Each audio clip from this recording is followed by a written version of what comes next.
Hi folks, welcome back to Chaps Many Cultures, episode 143. And you know, when it comes to inclusion, this is something that's often we hear is provided later on in the organizations, in the corporate world. It's an important part of the work in having inclusion and diversity as a structure of the company. But maybe there's an opportunity for us to embed these ideas and these practices much earlier. And that's right, when we get the kids, get them early. And we're going to talk to somebody who does that intentionally and draws on her wonderful experience to provide that and encourage that. And we're going to talk to her today. Very honoured to have her. Stick around.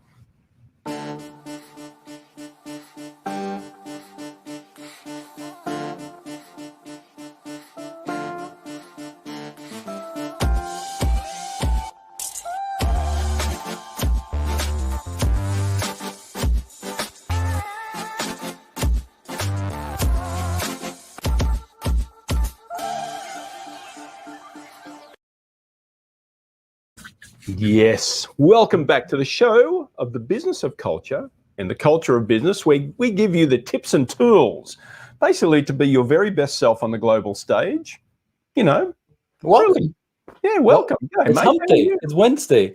And did you just say that when I was younger, I was not inclusive? Is that what you were implying? That's exactly what I was implying. I'm sorry. You've got it. And you might be right about that too. So I learned about this later on in life. I wish I had known a little sooner. Yeah, absolutely. Me too. And that's in all seriousness. I wish I'd have known what I know today a lot earlier. It would have probably helped me a lot in my journey. Well, I don't know. Was it Oscar Wilde or some other super smart British person who said, youth is wasted on the young people? So it's if we had known about this when we were younger, we would have been much smarter teenagers. Absolutely. But we have somebody here today who does the inclusion work, or does instill the skills or the awareness of what it means to be inclusive, and recognizing our beautiful bouquet of diversity that's around us, and harnessing the beauty of it and making the best of it and being more inclusive. We have somebody with us who does this for a living, and more so with a passion. Welcome to the Two Chaps Mini Cultures Studio Complex, Miss Marie Lor. Welcome. Good morning. Hello, good morning. How are you, Kia? I'm doing really well. How are the both of you? Well, I'm always doing fantastic, and it's always good to see you. I mean, I have a selfish reason for bringing you on. I had the great pleasure of being in many workshops with, not many, but a few workshops with Kia. And you know, I can tell you the room lights up when she's there, and it lights up for many different reasons. Obviously, the personality, but also the presence of mind to be really aware and bring everybody together. And so, in all seriousness, thank you for the work you do, and I'm glad that you're able to now apply this today in your professional life. Yeah. Thank you. Yeah, thanks for inviting me. I'm so grateful to be here and to, share anything that I could share, but really to just be in conversation. And I'm so glad to reconnect. Excellent. Right. Yeah. Now let's try this not only with you, but also with everybody else who's watching. We want to know where in the world you're joining us from. So it's your prompt to do something. It's scrolling on the bottom of the screen, right? So I could ask you this, Kia: have you had breakfast, lunch, or dinner yet today? What was your last meal today? I've had breakfast. So it is 10 a.m. in the morning Eastern time, and I am based in Philadelphia, Pennsylvania currently. There we go. Thank you very much. Pennsylvania. And I asked you this in the green room. And I'm going to jump right in because I'm German. I'm super direct. I get a pass for this, right? Brett's already sweating bullets. So what's he going to do now? So I know, because Brett told me, and we talked about this in the green room here, that you ethnically and culturally hail from the Hmong culture. And all I know, or I know very little about Hmong culture. I know a little bit, but not enough. But what I know about Hmong people who left Southeast Asia to live in the diaspora, many of them came to North America. And here in the United States, the center of Hmong life, so to say, tends to be the twin cities in Minnesota, Minneapolis, St. Paul, and you're not there. So what's up with that? What's happening? Yes, I know. I am kind of a rare one. Yeah, so Hmong people, the Hmong capital of the United States currently is in the Twin Cities in Minnesota, where my entire family is currently living there, actually. Nieces, nephews, like grandma, grandpa, aunts, uncles, everybody is in Minnesota. So yes, they also think I'm odd that I don't live there with them. And they're like, what are you doing in Pennsylvania? There's no Hmong food. There's no Hmong people. Like, how are you going to survive this? But Is there a Hmong version of a Philly cheesesteak yet? This is the important question. Yeah, no, we're not there yet. There's No, not we're enough population. In the Twin Cities, there's like there's two Hmong villages. Like one is called Hmong Town and one is Hmong Village. You can go and just get any food. It's already pre-made. And whenever I'm home, I go right there. But there's a handful of Hmong people in Pennsylvania. They're a little scattered. They're not as concentrated as in the Twin Cities. So I found, a handful of Hmong folks here in Pennsylvania as well. But yeah, there's just not a huge concentration of them in one place. And in the Twin Cities, you see them everywhere. So yeah, home is in Minnesota, and you are right on to, assume like, why are you out here? So I'm out here for work, and I get to go home, during the holidays, or whenever I get a chance to go home. Yeah. So you said work, you're there for work. So tell the people, what is it you do? What is the work you're so passionate about? Yeah, so I'm here. I'm the associate director of the Greenfield Intercultural Center at the University of Pennsylvania. And so I actually got my master's degree at the University of Pennsylvania in intercultural communication. And then somehow or another, that led me back here in Philly to UPenn, where I get to do this work with students to help them build inclusion and to build a communicative repertoire around inclusiveness and intercultural communication. How do you build dialogue? How do you facilitate it? How do you understand it for your own self and your own identity before you start extending it to other and getting to know other people and their cultural identities? So yeah, I work in higher ed, and in that realm, I get to study at the same time, like put it into practice in real time, the theories and practice of like intercultural communication. So that's what I do here in Philly. So when these students come, so this is post-secondary education. So these are kids. I say kids. These are young adults in their They're kids. in their late teens and more likely early 20s, right? Mm-hmm. Yep. Do you find them entering post-secondary higher education as already well primed for an inclusive community lifestyle on campus, or do you find them, depending on wherever they come from to UPenn, that this is hitting them like a ton of bricks, and this is the first time they're being exposed to a level of diversity that they're not familiar with? That's an excellent question. I think it's all of the above, because every student comes with a different walk of life, a different background. Some are more exposed than others. So I see a range of students, and here at Penn, but also at my previous institution, Wesleyan University in Connecticut, as well as my alma mater in Minnesota. Having seen a lot of students 18 to 22 who, come in either really woke, right? Like understanding who they are and their identities and bringing all of that diversity into the mix, or students who for the first time are like, I have never explored that part of myself, my cultural identity. Specifically, there's a story when I was in college. So I went to college near Fargo, actually, not as far up north, but in St. Cloud. And so an hour and a half north of the Twin Cities. And bloody cold is what she's trying to tell you. Bloody cold. It's cold. And also very white, right? Like literally and physically very white. And so for the first time, a lot of my classmates are like, wow, Kia, I've never had to think about my whiteness until I met you. Right. Because like for me, like I've always known I was in white. And so they were like, I've never had to think so deeply about my whiteness until I've met you. And I'm like, wow, that's interesting, because I think about my Asian identity all the time. I think about my Hmong identity all the time in context to whiteness. And so, there's students who come to college and they're like, for the first time, they're exploring these conversations. And then there's students like me and some of my peers and, classmates who have always recognized and understood where we stand in the spectrum of the social and cultural spaces, and having to always navigate that world, right? Those two worlds that make you kind of bicultural all the time, because you're always trying to navigate two cultures at the same time. Were you perhaps mistaken in northern Minnesota, or the let's say the upper Midwest, rural areas in the upper Midwest? Were you maybe mistaken for Native American? No, I was mostly mistaken as international student, more so than Native American. Although, that's an excellent point, because the more right now in a lot of my work at Penn, I work with a student group called Natives at Penn. A lot of our Native and Indigenous students really trying to, make themselves visible on campus and educate other people for their identities and better learn their own identities, because so much of it has been stripped away.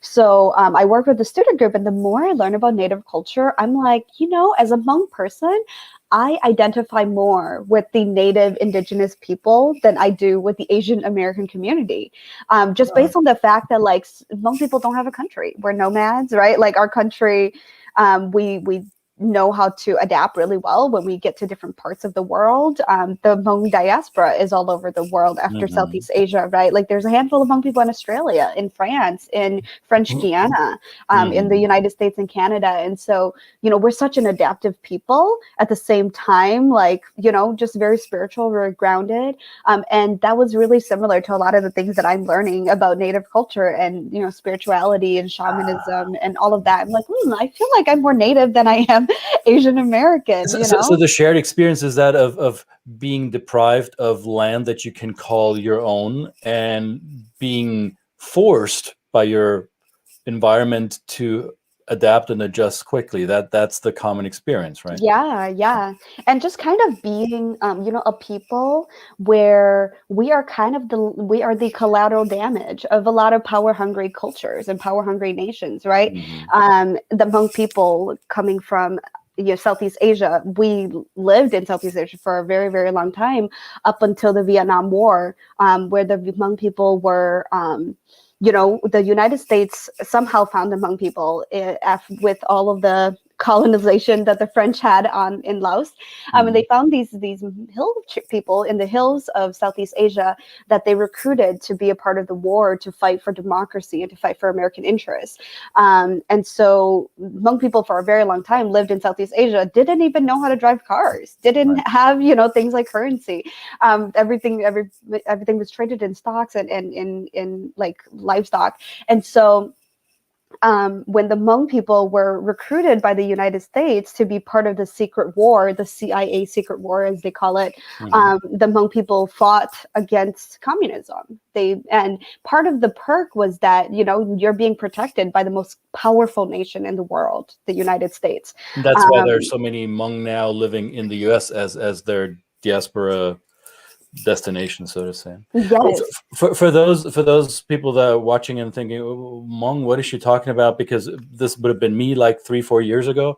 So would it be fair to say Hmong is a culture and a people that is their original habitat was in current day Vietnam, Cambodia, Laos, Thailand, a people that never had its own territorial integrity and was always basically a ping pong ball between those national identities, and before that the colonial powers. Would that be a fair description?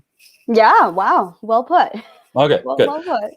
So but when you talked about the search for identity, the first Hmong people that I met are also not from Minneapolis. They are from Minneapolis, but they have a family connection, but they live in the Carolinas. And I'm a lovely couple, young couple, 2 kids, and we met here in Atlanta, where I live, and we did some work together. And long story, but they slept over at our house for 2 nights, and because we're a hospitable family as well. And then they said, well, if we're going to stay here, we're going to cook. And I said, well, that sounds awesome. I'm in. But they didn't just cook. They went to the Asian supermarket in the boonies of Atlanta, and I don't know how much money they spent, but they bought the dishware, the silverware, they bought all the ingredients, and they cooked up a storm in my kitchen. Wow. And so I was the host. For me, it was like, am I not supposed to provide for you? No, you provided shelter for us, so let us provide food for you. And I had never experienced this in my whole life. And they explained to me how they, throughout their, they were both, no, well, she was born here in the US, but he was born in Thailand. And they explained to me how they were still struggling with what their identity is, because he says, I speak Thai, I speak Siamese, I also speak Hmong, but I see myself not as a countryless person. I see myself more as a Thai person, because that's where I was born and grew up. And for his wife, it was like, nah, I'm American, and yet I'm not really sure if I belong here yet. So is the search for identity amongst Hmong, is that a common narrative? Yeah, I think so. I think it depends on who you ask. I think for me, I definitely identify more as American, right?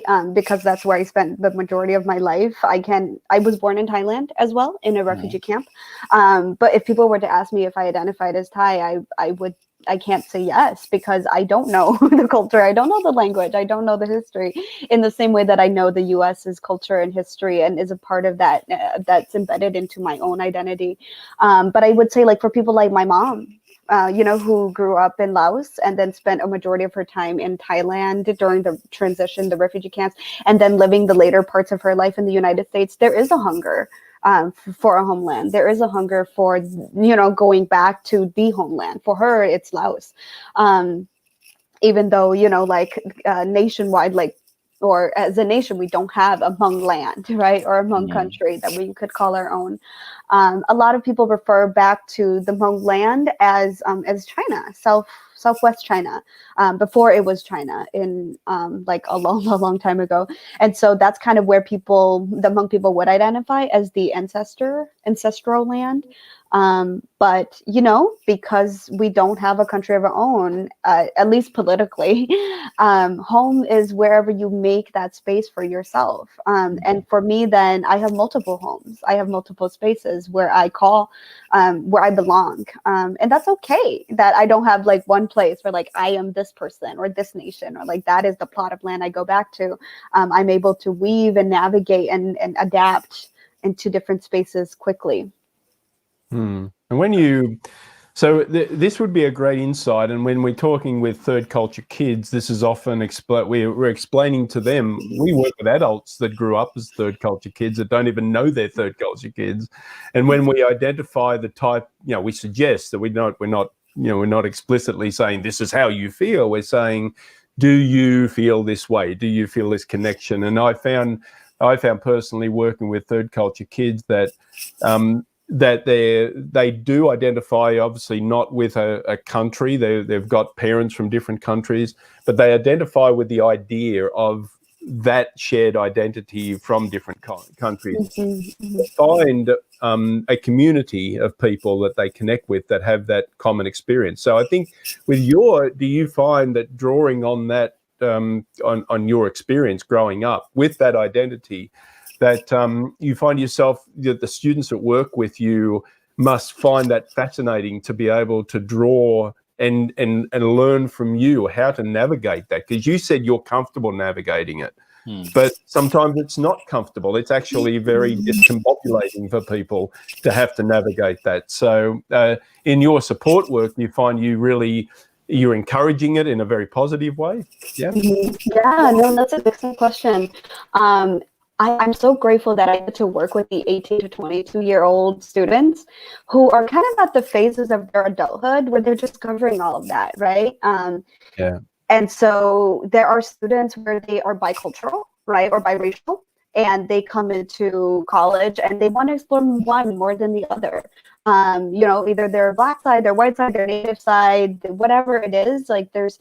There's college is the place to explore that. Those 4 years at a time where you really get to interrogate that part of your own identity. I think me being somebody who has explored that, all of that, at the same time being somebody who, doesn't feel like, okay, this is the only identity I hold multiple identities, that helps students trust me And that helps build a relationship with students in a way where I'm not so much this educator who like knows everything and I don't know everything. But, you know, somebody who's more like a big sister or a mentor who's like, hey, I don't have this figured out too. And let's figure it out together. Maybe I'm a little further along than you are, but let's figure this out together. So that helps me build a bridge with students in that sense. I think the other piece too is that I'm still young enough in my career where I'm not so far removed from the students' experience, from that 18 to 22-year-old experience, where students kind of see themselves mirrored in me. And so because of that, you know, they come and they're like, hey, Kia, I'm really struggling with this piece of my identity. I'm really struggling with the privilege and the power dynamics are at play, either if they are someone of privilege or somebody without privilege, or they come to me and talk about a lot of family stuff, such as like, how do I tell my mom and my dad that like I don't want to be a doctor? I want to do this, or I want to do this, and what types of cultural conversations should I think about, should I have? And so having navigated that myself, it makes it really easy for me to help students make that transition and to have those conversations. At the same time, I think, you know, the 18 to 22 age group, they are also really interested in getting to know other people and other cultures. It's the first time where they're exposed to so many different identities because they've left home, right? They don't no longer live in their parents' house or their hometown. And so this is a time where it is very, very important to have mentors and to have people at the institution who can really help them identify and explore those identities beyond the classroom. You're on social media. We're connected with social media, and I really love watching your content in terms of, let's call it content, right? It is the way we put ourselves out in the world. In the conversations, and this is getting a little bit more personal to you, but in the conversations that you have with your mum and your family, given the fact, you know, you were born in a refugee camp, this is, you know, you've lived this life, and of course your mum has lived this life too. So in these conversations that you have with your family, immediate family, how deep do you get into this? And now, you know, you're kind of reverse engineering your knowledge and applying it to your family too. So is these conversations that are comfortable in the Hmong community, where they have these conversations openly and with you know, you've got the advantage of having the intercultural knowledge, but, you know, maybe some people don't. So what is that you have with your family, and do you see it in the rest of the community? Yeah. Oh, my mother. I love my mom so much. And then she is the person who has really forced me to expand the most too, because she's such a challenging character. I would say, you know, my mom is one of my first intercultural mentors, whether or not she knew it, or whether or not she was doing it intentionally. But my mom is one of the biggest intercultural mentors I have had in my entire life. I think part of that is because she is an immigrant. She doesn't speak English. To this day, she still doesn't speak English. She doesn't drive. So she's very immobile in a country that requires all of us to have a vehicle in order, especially in Minnesota, where there's not a lot of public transit that's easily accessible. So my mom had a lot of cultural obstacles in her way in the United States. And as a child growing up with an immigrant parent, I always had to be that cultural broker all the time, whether or not it was economically, being the person who had to figure out all the finances, having to translate at conferences with my teachers to tell them, that, hey, this is what I'm doing at school. This is how my siblings are doing at school. And having to administer a lot of the dental appointments, a lot of her medical appointments, a lot of, things in life that like a young child is supposed to not do. But at a very young age, I had to be that cultural broker because my mom was not able to do it. And so I was really angry as a child, because I just wanted to be a kid. I wanted to go to school and be a child and not have to think about what to cook later on, or if my mom was, going to be out, that I had to be a part-time mom when my mom is absent. And so I remember being really resentful at my mom. And it took me to go study abroad in India and China to really understand her, because she would always say things like, Kia, the mountains are so beautiful in Southeast Asia. It is such a pity that you have to grow up in Minnesota. It's so flat, it's so cold. There's no waterfalls. Like in Southeast Asia, it's beautiful. You could drink the water off the stream. Or she would tell me things like, "Oh, you're so lucky also that you grew up in the US, where the roads don't have potholes, where there's laundry and there's drying that's like right in your house." I didn't understand these things as a child. And so it took me to go to India and China. I studied abroad both in India and China. I wanted to explore the world and expand my own cultural knowledge, right? And so I was in the Himalayas in India, and I finally realized what my mom meant by the beauty of Asia. And I did. I was like, wow, I this whole time I thought my mom was this idiot, this stupid person who like didn't have any cultural capital or like didn't understand things. And then here I was in this part of the world where I didn't understand anything, right? And I was new, and I brought jeans to India, and it was way too thick and too heavy, and it didn't dry because they didn't have a dryer. You have to hang everything. And so I'm like, wow, it's not that my mom is an idiot. It's just like she just doesn't know. She didn't grow up in this part of the world, nor, and how would she know? She came to the US in her late, 20s and had spent her whole young life in Asia. And so it took me to like leave home to really come to full understanding of who she was and to have empathy for her. And so I say all this to say my mom has been one of the biggest intercultural teachers in my life, to teach me empathy, to teach me compassion, to teach me that there are different realities. There are different versions of the world that are true. And that for me, in my own US-centric life, as even though I was a Hmong daughter and Hmong girl, and there were all these, rules about what it meant to be Hmong and all these identities that I carried as a Hmong daughter, there was also this like rebellious side, like where I just wanted to be American. And then I go abroad and people are like, "You're not American. You don't look American." And I'm like, well, yeah, I am American. I hold an American passport.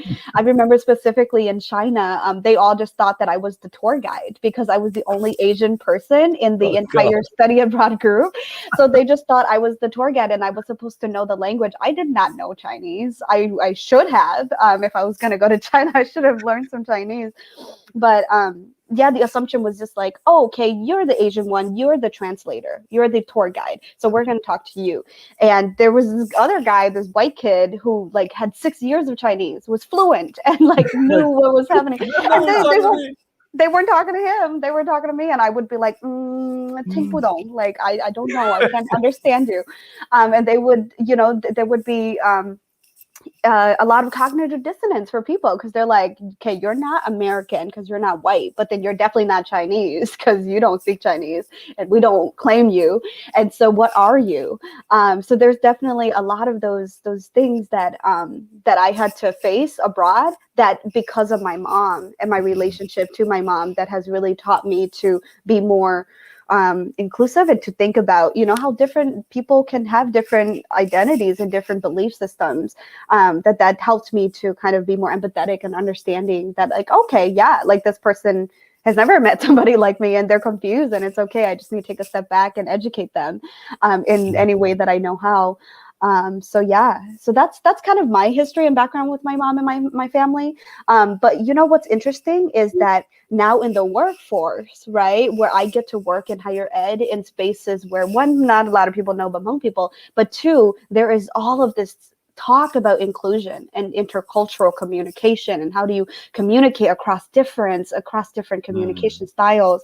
I have found that my biggest strength comes from my family and the way that, like, the collectivistic nature, and then my ability to operate in a very individualistic world, that these are strengths in the workforce that people are hiring for, that makes me a very good candidate in a lot of spaces where they're like, okay, we want somebody like that with those abilities, those skills, right? Where you could be polychronic and monochronic at the same time, where you understand high context and low context at the same time, and that these things can exist at the same time. So I get to transfer a lot of those knowledge from my own family and my own culture into the educational space where I get paid for it, and I get paid to do. As a child, you hated your mom because circumstance made you a cultural broker, even though you didn't want to. Now you're a cultural broker by intention, you're getting paid for it. Yes. Yes. And does your mum now say, how come you get paid for it and I didn't? Oh, I wish my mom could get paid for it. You know, it's so funny. My mom doesn't know what I do for work. Is that right? Wow. Yeah, she just knows I'm a teacher. That's all she knows. She's like, you teach at a university. So she doesn't know what I really do, nor does she care, honestly. She's like, as long as you get a paycheck and you're safe and you're well and you can pay off, you could pay for rent. So she doesn't care what I do. And so it's interesting because I get to leave my associate director hat in Philly. When I go home, I'm just her daughter. I'm just, I'm just Kia. And she just feeds me. And that's, she, besides that, and she doesn't know Philadelphia or Connecticut when I was working in Connecticut. So funny story, she would always tell my relatives that I worked in New York.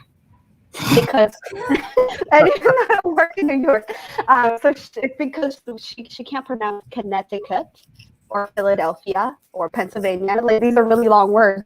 And so New York is easy and it's iconic enough that she just tells my relatives that I live in New York. And so whenever my relatives come out east, they're like, hey, can you give us a tour? And I'm like, I'm 2 hours out. I could meet up with you. I could give you recommendations. Let me hop on a train real quick. But everyone thinks I live in New York. And I'm like, because my mom doesn't understand like what I do for work or like what my life is like out here. She came to graduation to watch me walk across the stage in Philly. And so I think that was the only time that she's ever come out here. But yeah, besides that, she doesn't really know what I do for work. She just, she's just like, Kia works in New York and she's a teacher. You said something earlier that I want to come back to. You said that now students come to campus and they're already, and you used the word woke and you used it in air quotes. And I think that's the proper way of using that word, because I think it's taken on different interpretations of what it might or could mean. And I think to some extent we've experienced in the last couple of years a broad spectrum of wokeness or not wokeness, and some would say in certain pockets of our society we see a woke Olympics happening and people trying to outwoke each other. A phrase I'm borrowing from Aziz Ansari, who I heard him say it first. So if you get a chance, I know the man has his reputation got a little bit of a hit, and I don't know anything what went on there, but still watch Aziz Ansari's last stand-up thing on Netflix where he talks about how we try to outwoke each other and be so aware of all the identity differences that we encounter on a day-to-day, and yet we don't understand a thing.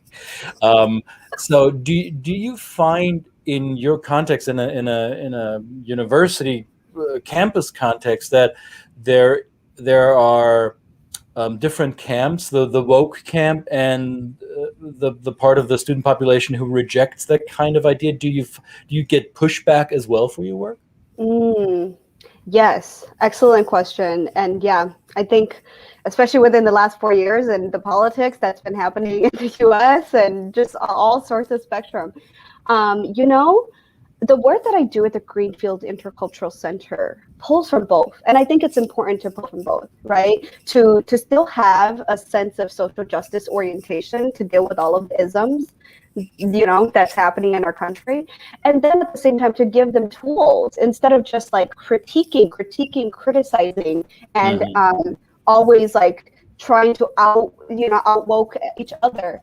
We need to also give tools in terms of then what do you do when you are, advocating for something that you are really passionate about, as you should, at the same time still have a dialogue and see, maybe there's a different side or help people see something that they may not be seeing. And one of the approaches that I know I've taken with the Woke Olympics is, is really thinking about our work in higher ed that's not just cutting, right? Because so much of higher education institution and even my peers and the work that I do, we give students not to cut and dice and cut things in pieces, to take things apart, to decolonize the mind, as we call it. We are really good as higher education people in academia to just give knowledge to students to cut, and to dissect every little thing about every little issue, whether or not it is about homophobia or Islamophobia or against women or against anti-Blackness, all sorts of stuff. Students are really good at criticizing and critiquing and dissecting a lot of these issues. But what we have failed in academia to do is to give them needles to thread, to sew. So much of the work that we have to do in the intercultural world and in the work that I want to do in this space is to give students, they've done a good, their teachers and their professors have done a really great job at giving them, tools to critique and criticize and to cut. But I think in the cultural resource center spaces that are, more student centered, we need to be also then providing them needles and thread so that they know how to stitch, so that they can piece all of these things that they've, cut and put it back together in a way that makes sense for them and in a way that is meaningful for students.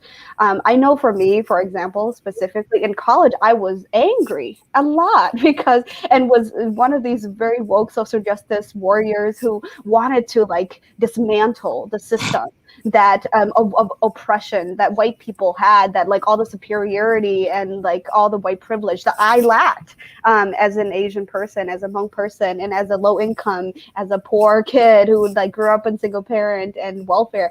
So I was really angry and really resentful, but that didn't get me places. That just made me really mad at the world. And it took me a little bit to take a step back and say, okay, how do I start threading this in a way that's, one, healing for me, but two, can really get the point across to my white colleagues and my white peers and my white friends, so that they too understand the oppression that I am feeling, that I'm going through. Same thing with men, right? Just a lot of resentful as a young feminist in college, just all anti-men and all of this, and then having to understand, how do I talk to men in a way that they get it, so that they understand why I feel this way, or why I feel marginalized or oppressed. And so the work that I get to do in higher ed is really to help students find those needles and thread, those spaces of inclusion, those spaces where we can start sewing and start healing. So that we don't have to do this woke Olympic, who is the smartest, who can, has the biggest vocabulary around a certain whatever ism it is. That's great. We should, students should have those vocabulary, and they should dissect. At the same time, then they need to learn how to put things together. I love this metaphor, Kia. I really do. Fantastic.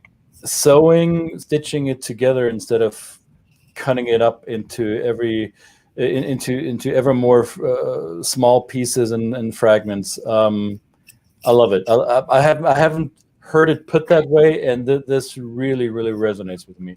We're stealing. Because I think as a Hmong person, I sew a lot. I do a lot of needle arts, and I think that's just part of the Hmong story. Is for a long time we didn't have a written language, and so everything's passed down through words or through what most people call out. And so there's a thing called the Hmong story cloth.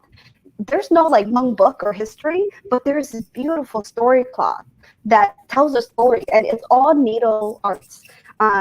About the Hmong migration from China to Southeast Asia, to getting on the planes, to coming to the United States, and how the Mekong and the war killed a lot of people. And so as a young child, I sew a lot, with needle and thread, and needle arts is very much part of my DNA. And so for me, I think naturally in this field, why I'm so passionate about this field and why I get to just be me in the work that I do, is that I get to bring all of these things that I'm oh wow, people haven't thought about this, needle arts, and how do we heal, how do we sew things together and make it beautiful, even though it's all fragmented. How do we sew things together?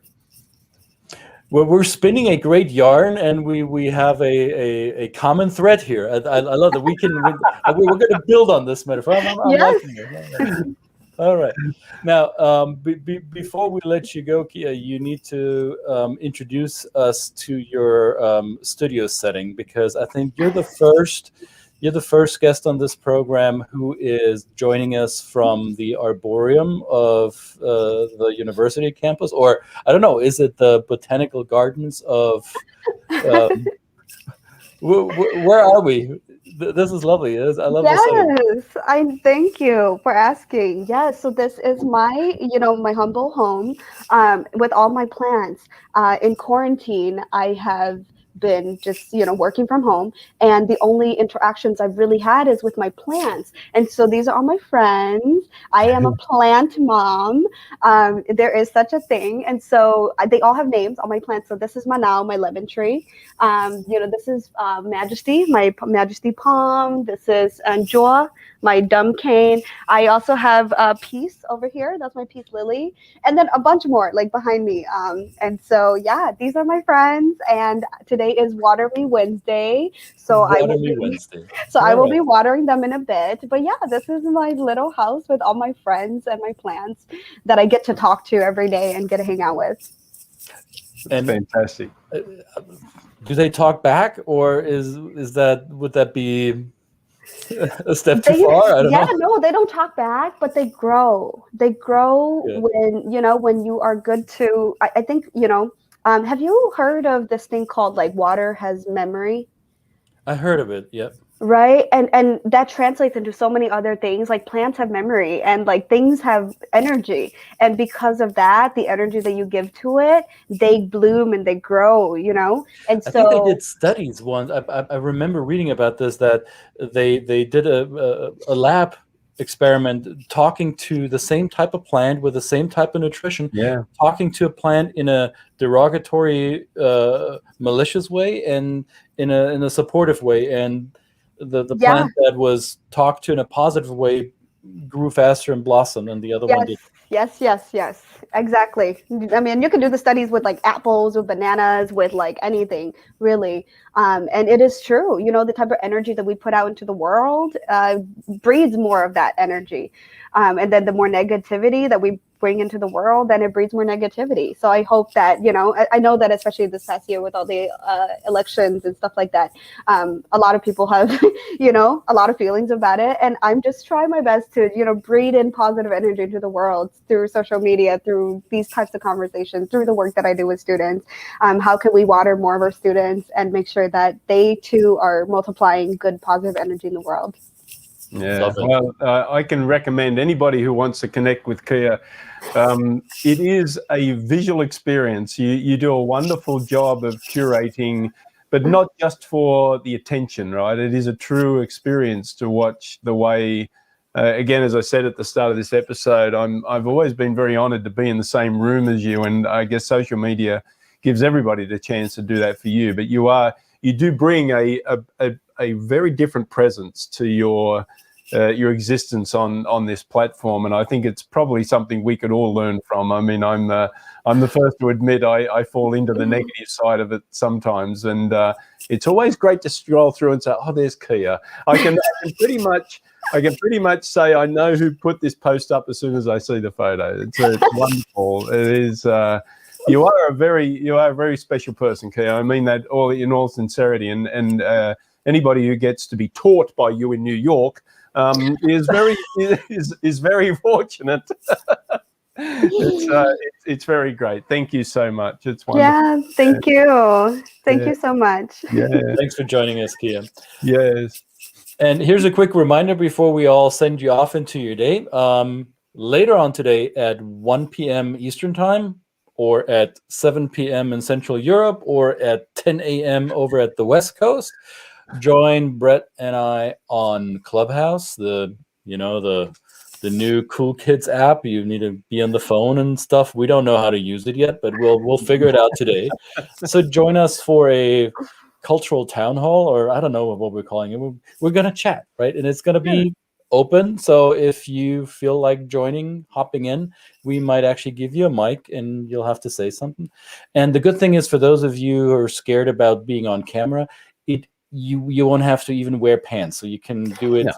You can sit on your throne if you want to.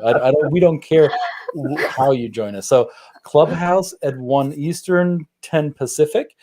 And what else, Brett? What else do we need to remind people of tomorrow, right? We've got another episode coming up tomorrow. We have another guest who will be talking about social media and using it effectively, and just building your brand and your voice, putting your voice out there, and building community, which is something we should do much more of. Absolutely. Excellent. Right. Well, this concludes episode 140. What is it? Three.